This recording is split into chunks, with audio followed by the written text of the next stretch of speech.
Let's go. Our weekly legal conversation. Jeremy Rosenthal is on the line with us. Rosenthal, how you doing, buddy? Happy New Year. Happy New Year to you. How are you? Good, good. The Supreme Court, are they going to hear the argument about TikTok and the ban in this country? On January 10th, they will hear it. Now, what they do with it, I'm out of the predicting what the Supreme Court's going to do game. But this is as complicated an issue as you want to chew off. I mean, you got free speech, you got national security, you kind of got it all, and you got Donald Trump in there now, kind of weighing in. So this is anybody's ball game. Yeah, it's pretty wild. And then also we saw where was it Kevin O'Leary, Mr. Wonderful from Shark Tank, wants to get in and buy this too. So I mean, this has become quite the star-studded affair. It has. So let's sort of reset this. Okay, last year Congress passed a law that said the parent company for TikTok, ByteDance, has to divest its American interests. ByteDance is affiliated or is heavily connected to the communist government in China. And what we don't want to have is our most popular social media platform, which can shape public opinion. We don't want our kids kind of running around being Chinese communists, right? Or affiliating with them. So we're a touch worried, I think you would say, on that, plus all the data.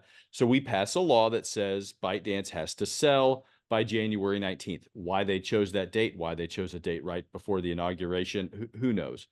ByteDance and TikTok are throwing the kitchen sink at this thing from a legal standpoint. They're challenging it every way that they know how to do. Their last-ditch effort is a First Amendment argument, which what they're saying here is that, well, we are a social media platform, and that our users have a First Amendment right, and that we have a First Amendment right to talk.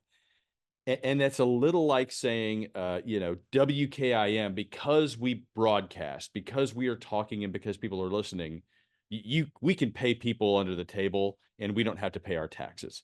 That's the government's like, well, no, we can regulate you like any other business. We can't regulate what you say, but we can regulate you otherwise. That's the argument. And so we'll see how this shapes out. And we'll see if this gives Trump any additional leverage to try to find an American buyer. This is going to be a really evolving story over the next week or so. Jeremy, in my little small pea-sized legal brain, the ByteDance is not an American company, though. So correct. So how do they fall under our First Amendment?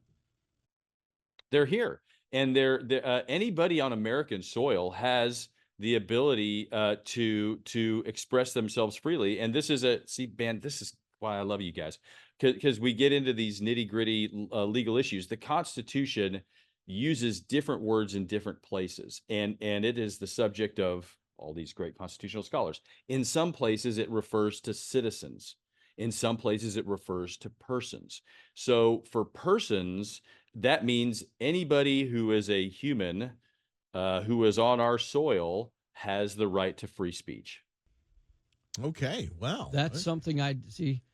Jeremy reads, he gets into the weeds with this stuff, and then he educates Oh us. man, sometimes. And I root for a team that got clobbered in the Liberty Bowl. We won't even go there. Listen, hey, listen, you put it out there though, so respect. You owned it, so there's no